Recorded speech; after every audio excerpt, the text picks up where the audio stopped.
કેમ છો મિત્રો? આપણા વ્યુઅર્સ અને ફોલોઅર્સની રિક્વેસ્ટ હતી કે દર સ્પોર્ટ્સનું એક્ઝેક્ટ લોકેશન ક્યાં આવેલું છે. તો આપણે જાણીશું દર સ્પોર્ટ્સનું લોકેશન. માધાપર બસ સ્ટેન્ડ સાઈડથી આવવા માટે ટ્રોલી મોલથી થોડે આગળ જતા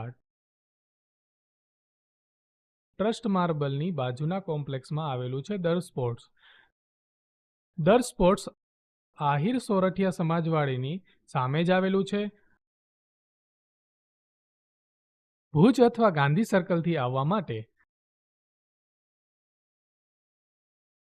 ગાયત્રી મંદિરથી થોડા આગળ જતા જમણી બાજુના કોમ્પ્લેક્સમાં આવી જશે દર સ્પોર્ટ્સ. જ્યાં તમને સ્પોર્ટ્સને લગતા સાધનો, લોઅર ટી શર્ટ પ્રીમિયમ ક્વોલિટીમાં વ્યાજબી ભાવે મળશે. ઓર્ડર પ્રમાણે ટીમના નામ નંબરવાળા કસ્ટમાઇઝ સબ્લિમેશન ટી શર્ટ તમને હોલસેલ ભાવે બનાવી આપીશું. તો હમણાં જ અમારી મુલાકાત લ્યો દર સ્પોર્ટ્સ માધાપર ભુજ કચ્છ.